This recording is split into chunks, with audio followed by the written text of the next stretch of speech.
Eu gostei bastante. Lendo esse livro, antes de ler, eu comentei com o Thiago que eu queria fazer um episódio sobre o Psicologia Financeira. Ele falou, cara, você vai gostar desse livro. Para mim, o Morgan Housel, que é o autor, que inclusive está na plataforma Finclass, ele é o novo Robert Kiyosaki. Ele falou, o livro dele vai ser tão famoso quanto Pai Rico, Pai Pobre. Uau, uau. Porque tem essa mesma pegada. É um livro muito mais sobre a importância de se investir o dinheiro ao longo do tempo do que sobre como você fazer isso. Apesar de no final ele falar como que ele faz, deixando muito claro que ele não acha que porque ele faz dessa maneira é a melhor forma, é a que mais funciona pra ele. Mas eu gostei bastante. Tem a mesma opinião, Leandro? Eu vou sacrificar minha reputação aqui e falar que eu acho que é até melhor do que o Pai Rico, Pai Pobre, porque o Pai Rico, Pai Pobre é muito bom para quem é muito iniciante, mas o Psicologia Financeira ele vai mais a fundo em vários temas e o storytelling dele é muito bom, que é uma coisa que eu acho que talvez ele supere o Pai Rico, Pai Pobre. E eu acho que ele até pega um investidor intermediário, tem algumas histórias, alguns viés ali, que às vezes a pessoa até sabe, mas quando você coloca isso numa metáfora, alguma coisa do gênero, facilita muito de você consolidar aquele conhecimento na sua cabeça.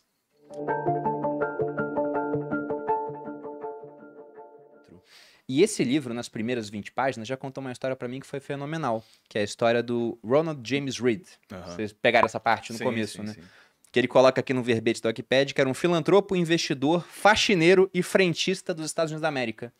E por que que ele conta essa história? E essa parte, pra mim, foi um insight sensacional sobre o mercado financeiro.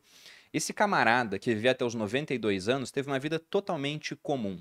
Ele trabalhou como faxineiro, como frentista, consertou carros um tempo, comprou a sua casa, ficou viúvo aos 50, não casou de novo. E aí, quando ele faleceu, que ele ficou famoso. Porque quando ele faleceu, viram que ele tinha um patrimônio de mais de 8 milhões de dólares. Nossa.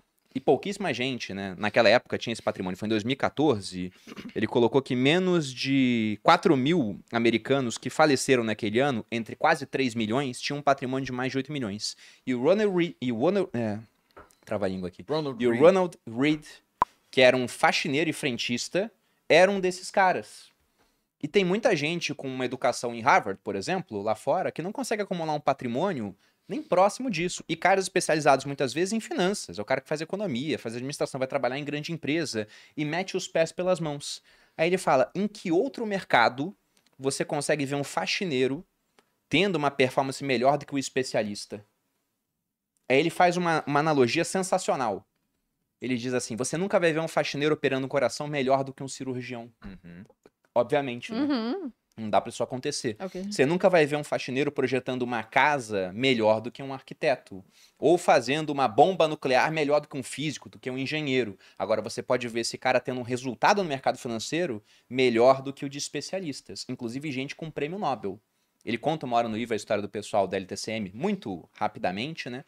Que era um fundo recheado de pessoal de Nobel, os caras que criaram a fórmula Black-Scholes lá, de precificação de opções, e eles quebraram na crise da Rússia em 98. E esse cara não quebrou, ele se aposentou muito rico. Então, de cara, ele já mostra: investimento não é só para quem é do mercado, é para todo mundo. Basta que você invista por tempo suficiente que o resultado vai vir.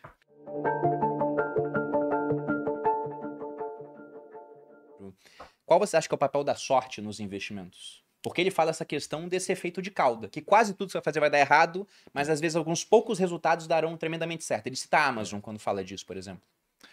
Tem uma passagem, eu achei brilhante, que ele fala relacionada a sucesso. Quando a gente começa a buscar padrões em respeito a comportamentos de pessoas que são extremamente bem-sucedidos, para quem que a gente olha? Os maiores bilionários, as pessoas que são no topo da Forbes. E ele traz uma tese que, pela primeira vez eu comecei a refletir, que é: talvez essas sejam as piores pessoas para você se comparar. Porque o fato delas serem tão fora da curva faz justamente que elas possam estar suscetíveis a eventos que estão relacionados à sorte, ou azar, muitas vezes, que fizeram elas serem fora da curva de uma forma descomunal. Melhor seria se você conseguisse aproximar um pouco mais da média para pessoas que desviaram do padrão positivamente e, dentro desse grupo de pessoas, buscar os comportamentos que, de fato, você possa replicar para atingir, porque é como se você estivesse minimizando o papel da sorte e maximizando coisas que você, de fato, pode fazer com isso. Eu gosto muito de uma analogia que o Damodaran faz, evidentemente você tá papai aqui, né? Que é, em chinês, risco é formado por 2 anagramas, né? Que é oportunidade e perigo. E aqui, quando a gente fala de risco, normalmente a galera entende o quê? é perigoso. Uhum. Só que risco também é o que faz com que você tenha um retorno acima da média. Sim. Então, toda vez que você se expõe a algo que é arriscado, você tem a chance de se dar muito bem, mas, em contrapartida, tem a chance de se dar muito mal também. E aí que fica a questão da sorte, né? Claro que você tem uma zona das coisas que você tem sobre controle e das outras que você não tem. Eu acho que na vida, né, não só no investimento, mas na vida como um todo, você tem que focar em ser o melhor possível nas coisas que você tem sob controle. Porque você já tem muitas coisas que você não pode controlar. E essas não tem o que fazer. Você pode ficar doente, você pode ter um problema financeiro, alguém pode passar a perna sem ter nada que você possa fazer.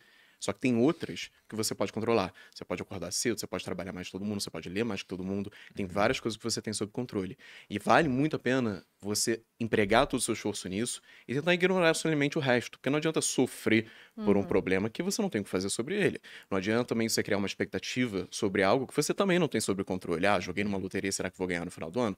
Não vale a pena criar uma expectativa em relação a isso, apesar de ser racional, eu acho que a gente vai entrar nesse ponto depois, que muitas pessoas criem essa expectativa, já que é a única saída que ela tem da situação atual dela.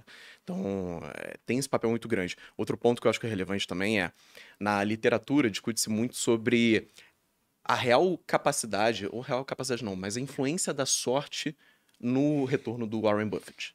E isso pode parecer uma heresia muito grande. Você está questionando o retorno do Warren Buffett, você está falando que é sorte? Não. Mas se você colocar 100 macacos numa sala, atirando dardo para escolher as ações, vai ter um deles que vai performar absurdamente bem. Significa que ele é um bom investidor, um bom analista, ou que foi papel da sorte. Quando a gente tem um negócio chamado antropomorfismo, né, que é a tendência da gente pensar tudo em características humanas e nos elevar e colocar a gente acima de todos os outros animais e tal. E aí a gente sempre acha que tem um papel muito grande do raciocínio na hora de você conseguir um retorno muito alto. Mas até que ponto não é sorte? Até que ponto o raciocínio todo não é só uma narrativa para justificar a sorte que você deu?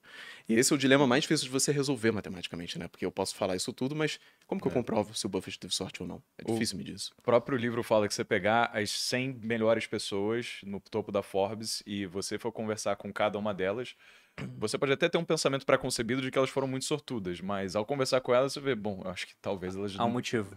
Tem realmente um motivo do porquê elas se tornaram também... Todas elas maximizaram a zona de controle. Exatamente. Todas elas. Exatamente, cara. Mas tem um ponto muito importante sobre isso. O Iludidos pelo Acaso do Taleb dá um exemplo muito similar ao que você colocou, do 1 milhão de macacos atirando um dardo, né? Ele fala mais ou menos que se você bota 1 bilhão de chimpanzés teclando em máquinas de escrever, aleatoriamente algum vai escrever algo como a Ilíada ou os Lusíadas, uma obra-prima. Simplesmente por aleatoriedade, porque é um número muito grande de pessoas. E o pessoal fala, besteira, não tem como isso acontecer. Concordo, mas é difícil empiricamente comprovar, porque não temos 1 bilhão de chimpanzés e máquinas de escrever para isso. Mas pensando em um grupo de 1 milhão de pessoas jogando cara ou coroa, e quando um cara acerta o cara, por exemplo, ele ganha, sei lá, 100 mil reais. Mas quando ele pega a coroa, ele perde tudo que ele foi acumulando. Então, no primeiro lance você tinha 1 milhão, agora você tem 500 mil. Depois você vai tendo públicos cada vez menores, né? Pensando que na média vai ser 50% de chances pra cara ou pra coroa. Depois de muitos e muitos lances, vai ter um cara que sem habilidade nenhuma, só na sorte lançando a moeda, ele vai estar com X milhões de reais em termos de retorno. E aí a gente vai tecer história sobre por que esse cara é diferente dos outros. Exato. Sobre a maneira que ele lança a moeda, sobre os nervos de aço que ele tem porque ficou órfão com 5 anos de idade. A gente vai começar a traçar uns paralelos, né? Sobre como é que ele é mais atento porque, sei lá, não come carne. Vão entrar Ou os toma haters. pura Juice Protein diretamente. Vão entrar os haters falando que a moeda é mais pesada de um lado e por isso ela cai daquele jeito. Pode ser. Então a gente vai começar a tecer explicações.